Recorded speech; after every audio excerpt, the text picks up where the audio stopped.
Hey, Harrison. So, how did that first NFL touchdown feel? Yeah, obviously a big win for the team against a good team, and then being able to have the opportunity to score my first NFL touchdown, it was extremely exciting to just go out there and produce and do whatever I can to help the team win. Like, did you keep the ball? Yeah, I got it. I Yeah. spiked it and it kind of rolled off, so it took me a minute to find it, but I was able to find it. Cool. Thanks. Yep. Thanks, Scott. Nate Ulrich, you're up. Hey, Harrison, obviously it was also a huge play in the game. And can you walk us through it? It seemed like you were on the far left side of the field and worked your way all the way across. And how did that all go from your perspective? Yeah, it was 11 personnel play was out there, split out to the left. I was actually split out a little too wide and, just trying to get inside of the defender and was able to get inside. Took me a minute to get inside, but Baker bought time and scrambled to the right, and I was able to get across the field. And, he made a great throw, and luckily I was wide open and made the catch. Thank you, Nate. Next one goes to Daryl Ryder. Hey, Harrison, the TV guys said that they saw you guys run that same play in practice, but you dropped the ball, and of course you caught it in the game. But after the game, Kevin Stefanski made the comment that he has to drop a better play. Did that play go as it was intended, or were you a second or third option that just worked to make yourself available? I don't really remember running that play in practice and that happening. I think that was my first time running that actually, but the read for the quarterback was to read the left side on the slant and the flat, and it took me a minute to get inside because he was buried inside pretty hard. Just fought to get inside and kept working across the field. And like I said, Baker just did a great job scrambling off to his right and made a great throw. Thanks, Daryl. Scott Petrie, back to you.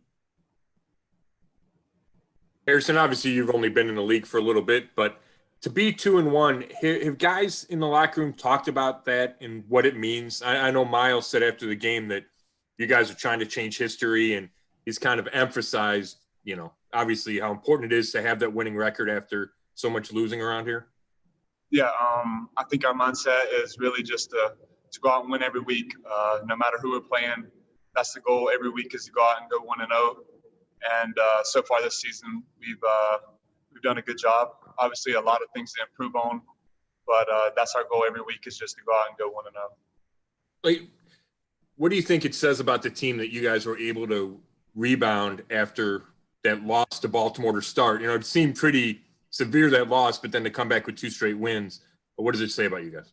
Yeah, obviously, first game of the year, played Baltimore, extremely talented team, and then played 2 great teams the next 2 weeks. But, we just come out every day and go to work. And, that's really what we're built on, is just working and winning before we even play the game. That's one thing we were talking about this week. And I think we did that and, went out and we won the game. Obviously, a lot of things to clean up, but a win's a win. Nate Ulrich, we'll go to you. Harrison, obviously, everybody notices when you get the touchdown catch, but everybody might not notice when you get a block to help a touchdown. But I saw you get really fired up on one of those touchdown runs against the Bengals. How gratifying is that to come along in that part of your game and to contribute to plays like that? And how do you think that you've been progressing? Yeah, that's obviously something I take pride in, is really is helping with my blocking. And for me, the biggest thing is just, you're always usually blocking someone bigger than you, stronger than you.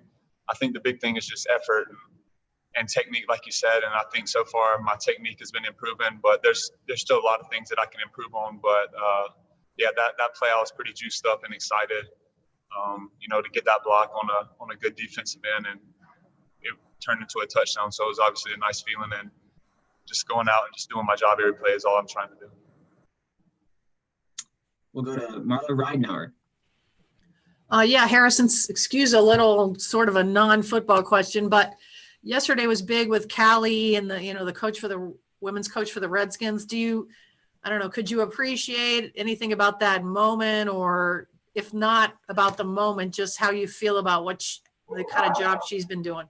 Yeah, that's it. That's awesome. The first time in history, I think they said there was a female coach for both teams as well as a female official. And, I can't really speak for the other two people, but I know how good of a job Callie does here. She does a great job with keeping everybody in line and with the schedule and stuff and letting us know what's coming up. And, she's very personable. She's always out there on the field trying to help, whether that's with logistics or as well in practice, throwing balls and helping substitute in when we're doing different personnel. So, I haven't been with her very long here, but so far it's been really great and she helps us out a lot. Do you almost forget that she's a woman? She's just a coach? You know what I mean? Like, is she just another one of the coaches you kind of forget? Yeah, I look at her the same way as everyone.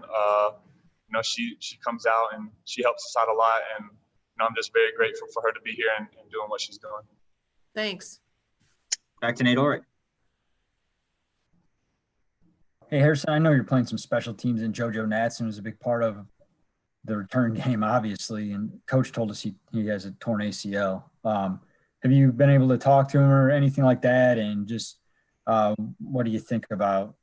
Is that a blow to you guys on special teams, and you're going to have to figure out how to compensate for?